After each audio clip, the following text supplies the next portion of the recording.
Olá pessoal, Cláudio novamente. Mais um servicinho muito interessante que me apareceu aqui. Isso aqui é um trem de pouso de um aeromodelo, só que é um jato. Então houve um pequeno problema no pouso aqui. Acho que o piloto posa como eu posava quando eu tinha aeromodelo. Então eu preciso reconstruir essas peças aqui. Aqui tudo bem, aqui já foi furado inclusive e colocado na emergência, foi colocado um pedaço de metal aqui dentro. Eu vou depois desmontar, colocar isso no torno e refazer a furação centralizada, fazer isso aqui direitinho. O problema maior é fazer essa peça aqui. Tá? Por sorte, a gente tem o proprietário trouxe a peça intacta do outro lado, então eu tenho uma referência muito boa para trabalhar. Eu modelei a peça em 3D. As pessoas falam, pô, você perde tempo modelando uma peça em 3D? Não, não perdi não, porque agora eu consigo raciocinar para fazer a usinagem. E essa parte mais clara em volta é um contorno afastado 5 milímetros 2,5 milímetros para uma fresa de 5 milímetros, vamos dizer, vai. Ele está afastado 2,5 milímetros da peça. Então aqui estão as coordenadas desses pontos, que eu tenho aqui na leitora de posição da fresadora. Por que eu fiz isso? Porque eu posso, para mim tirar o excesso de material, eu faço linhas de furos. Então eu estou usando broca de 4,5 milímetros aqui. Eu mandei afastar como se eu estivesse usando uma broca de 5. Quer dizer, quando eu limpar isso aqui, ainda me sobra 0,25 milímetros para chegar na peça. E aí, isso eu vou chegar usando uma fresa. O mais interessante é essa parte aqui. Esses furos a 45 graus. O painel da fresadora tem essa função. Olha aqui, eu tenho uma função de painel que me dá a linha de furos. Então eu escolho a linha no plano XY.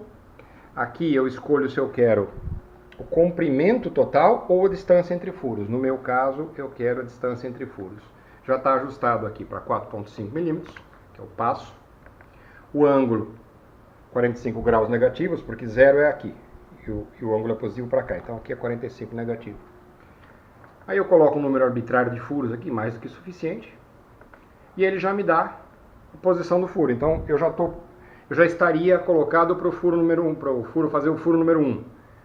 Eu tenho que previamente, óbvio, colocar a mesa na coordenada do primeiro furo. No caso seria esse aqui. Eu não coloquei isso, então ele está me dando uma posição arbitrária de furos aqui. Mas a partir do momento que eu peço os próximos furos, olha aqui, número 2, ele já me deu duas distâncias, e dá para ver que elas são iguais, porque eu estou trabalhando a 45 graus, então x e y vão variar pelo mesmo tanto, sempre. Então agora eu já fiz uma parte do trabalho aqui, que eu já fiz essa primeira linha e essa aqui. Eu já vou separar isso aqui com a serra, e aí eu dou prosseguimento com os outros. Esses aqui são só furos guia, com broca de centro, para garantir que o furo não bobeou. Eu já expliquei em outro vídeo, mas antes de fazer um furo, se eu fizer um furo com uma broca comum, a broca é bastante flexível, e eu não tenho nenhuma garantia de que ela vai furar reto. Então, pelo menos eu começo com a broca de centro, que eu garanto que o início do furo está correto, na posição correta, principalmente, porque a broca, quando ela toca aqui girando, ela pode correr para o lado, a tendência dela é passear na superfície. Então, a broca de centro garante que eu estou iniciando o furo no ponto exato. E eu faço uma pequena perfuração para guiar a broca nos primeiros milímetros. Aí a tendência dela é continuar, porque ela está guiada por essa parte aqui. Ela evita da broca ficar passeando muito. Tá? Então eu já vou pegar a serra e vou separar essa parte aqui.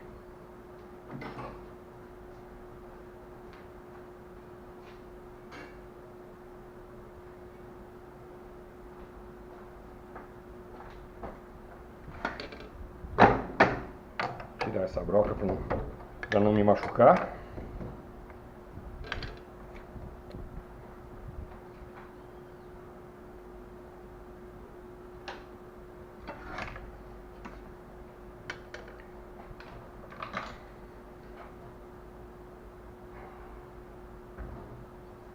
Vou deslocar um pouco a mesa.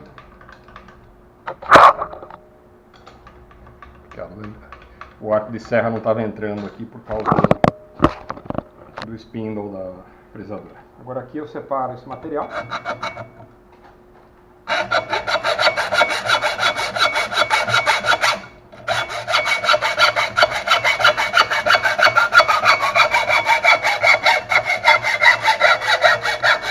Tomando muito cuidado com a minha amorça.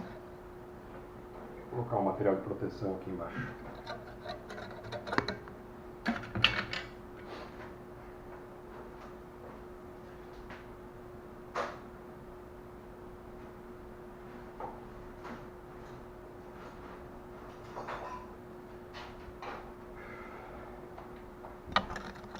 Vou colocar uma chapa aqui para evitar de eu bater com a serra na morsa. Essa morsa é cara pra caramba.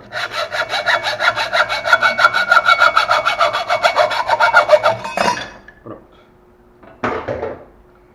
Então eu já tirei um lado, agora eu vou fora da câmera que não tem necessidade, eu vou cortar o outro lado. Aí eu vou continuar a furação. Isso eu vou registrar em vídeo em seguida. Continuando, agora eu vou fazer a série de furos a 45 graus que vai fazer esse corte depois. Lembrando, a peça está aqui. Então a posição inicial já está aqui. Eu já posicionei no ponto inicial, que é a função do equipamento exige que eu pré-posicione no ponto inicial da minha linha de furos. Seleciono a linha de furos, XY, espaçamento, passo 4,5, que é o mesmo, ângulo menos 45, lembre-se, 0 é aqui, positivo para cá, então menos 45, número de furos arbitrário 20, e ele já me deu, eu já estaria no número 1. Só que aqui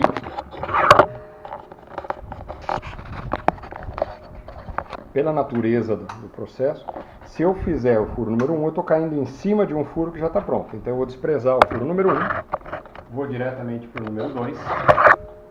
Ele já me deu a coordenada aqui, o que eu tenho a fazer é zerar as duas coordenadas. Eu já mostrei isso num outro vídeo, mas mostrei para círculo de furo. Então o duro é eu tentar segurar a câmera com uma mão, girar a manivela e falar ao mesmo tempo. Desculpa se saiu alguma coisa errada aqui, gente. Eu tenho que zerar as duas escalas.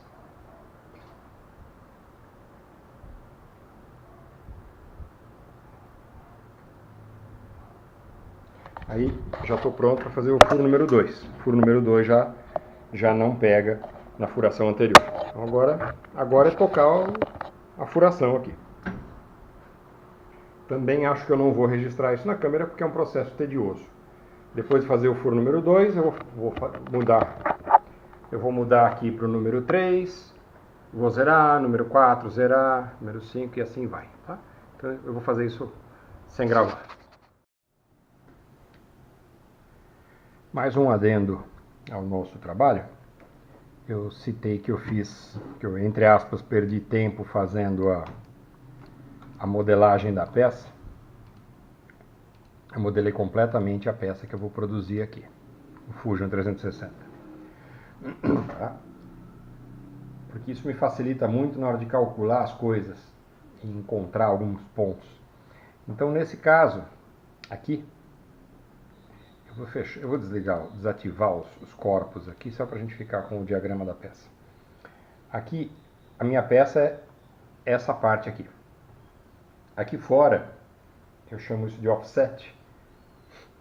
Eu tenho um offset de 2,5 mm porque eu usei uma broca de 4,5 mm. Então o que acontece? O meu furo de 4,5 fica a 0,25 mm da linha que eu desejo para a peça. E aí eu tenho que limpar essas faces com a fresa. Eu tenho só 0,25 mm de material para tirar. 2 passadas resolve isso.